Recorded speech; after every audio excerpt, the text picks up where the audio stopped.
And now, First Warn 5 weather with meteorologist Andrew Chung. Good afternoon, everyone. We saw some more showers and thunderstorms this afternoon, this time mainly for the eastern half of the valley. We saw some thunderstorms for the Raymondville area, and now some more thunderstorms for the eastern portion of Hidalgo County, including McAllen and Weslaco. Some lightning bolts on the radar just between Edinburgh and Elsa. The heaviest rain is shown in the red. Some of the streets and roads are slick out there, so please be careful when driving in the next couple of hours. Look at these showers between McAllen, Alton, and Edinburgh moving to the north. We saw some pretty good rain here earlier about an hour ago in Weslaco. And then you folks in Raymondville saw some showers and thunderstorms earlier, as well as Sebastian coming in from Cameron County. Take a look at the estimated rainfall amounts over the past 3 hours or so. Not as impressive as yesterday, and you folks out west stayed dry. In Starr County right now, 1/10 of an inch of rain so far. In Weslaco, 1/10 in Raymondville, 3/10 in Port Mansfield, 4/10 in Harlingen, and 3/10 in Port Isabel. Now we're going to leave in a slight chance for some more showers or thunderstorms over the next 3 hours or so. As we lose the daytime heating, things should quiet down overnight. Temperatures are now in the lower 80s in McAllen thanks to the rain, 87 in Edinburgh also thanks to the rain, but out west 93 in Rio Grande City, 86 in Harlingen, of course due to the rain, as well as in Raymondville, 90 in Brownsville, and 87 in Port Isabel. So here's your evening planner forecast, and yes, a leftover shower or storm is possible at 7 o'clock this evening with a temperature in the upper 80s. We're back to the mid 80s at 9 p.m., 81 at 11 o'clock tonight. The clouds come back later on tonight, so we'll call it mostly cloudy, muggy, and warm.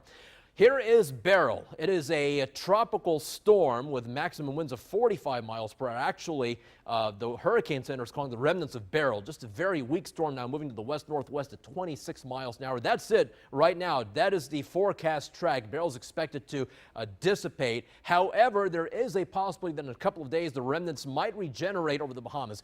Not expected to be a threat to the valley, but we'll be watching to see if the remnants start to regenerate over the Bahamas, heading off to the western Atlantic. And then here's Tropical Storm Chris just off the coast of Cape Hatteras, North Carolina. Still not moving. Maximum winds are 50 miles per hour. Chris is expected to become a hurricane by tomorrow, meander a bit, and then move to the northeast. But you notice the forecast track keeps it offshore. However, even though it's not a direct threat to the U.S., we do expect high ocean swells, rip currents, and surf along the east coast of the U.S., but the forecast track does take potentially Chris over the Canadian Maritimes, including Nova Scotia and Canada. Back home in the U.S., you can see what's going on. Very messy for this afternoon. One trough over southeast Texas and dotted yellow line. A lot of showers and thunderstorms today. More showers and thunderstorms here in the valley. Now, over the next couple of days, as the air mass starts to stabilize, our rain chances will start to go down. So it should dry out for the second half of the week, maybe except for an isolated sea breeze shower storm. Pretty quiet tomorrow morning. The model thinks we could see a few showers at 3 o'clock tomorrow afternoon. We'll keep in about a 30% chance of some scattered showers or thunderstorms